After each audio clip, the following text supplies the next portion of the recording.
और आपको बताते हैं कि जम्मू कश्मीर के अंदर आने वाले दिनों में सियासत किस तरीके की हो सकती है। यानी रियासत की सियासत इस तरीके की होगी कि अब बाज़ाब्ता तौर पर एक अहम तरीन इजलास असेंबली का होने जा रहा है। और रात देर गए जब असेंबली का जब काबीना का इजलास मुनक्किद हुआ था तो उसी इजलास के अंदर इस बात पर फैसला लिया गया था कि अब आने वाले दिनों में श्रीनगर के अंदर बाज़ाब्ता तौर पर जो असेंबली का इजलास है, एक ब्रीफ सेशन जो 7 से 8 दिनों का होगा, उसे बुलाने की मंजूरी दे दी गई है। यूनियन कैबिनेट ने क्लियर किया है जी असेंबली सेशन जो श्रीनगर के अंदर होगा।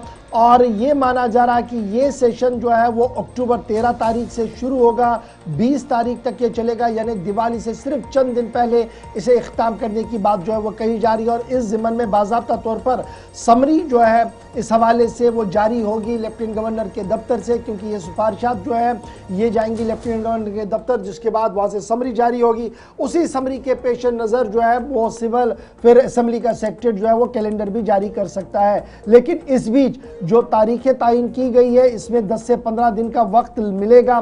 जो मेंबरान होंगे वो अपने सवालात भेजेंगे, बिल्स भेजेंगे, करारदादे भेजेंगे, ताकि ऐवान के अंदर जो है वो अहम तरीन सवालात जो है वो उठाए जा सके। न सिर्फ सेशन के तायीन के हवाले से बात हुई है, बल्कि काबीना ने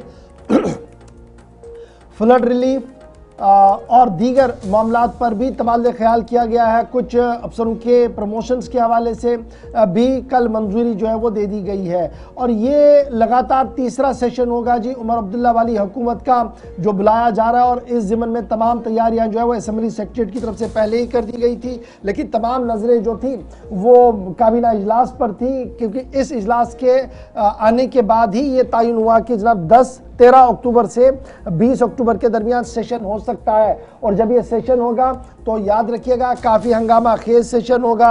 एक मेंबर पर PSA लगा है, जिसकी वजह से मज़ीद इसमें गर्माहट होगी। और फिर कौमी शाहराह मुसलसल बंद होने से जो सेब सन्नत को नुकसान हुआ है, जो बारिशों के बाद तबाहशुदा सूरत हाल हमारी मईशत की है, इक़्तिसादी सूरत हाल के साथ साथ जो बुनियादी ढांचा तबाह हुआ, ये तमाम मामला जो है वो ज़ेर बहस आ सकते हैं। और इस हंगामी इजलास पर और हंगामी जो आने वाले दिन रहेंगे असेंबली के, इस पर सबकी नज़र रहेंगी। 13 अक्टूबर से 20 अक्टूबर के दरमियान मुमकिन है कि अगर आज लेफ्टिनेंट गवर्नर साहब क्लियर करते हैं तो आज बाज़ाब्ता तौर पर समरी जारी की जाएगी सिविल सेक्रेटरीट जो असेंबली सेक्रेटरीट है उनकी तरफ से भी। तो ये बड़ी इंपॉर्टेंट बात है।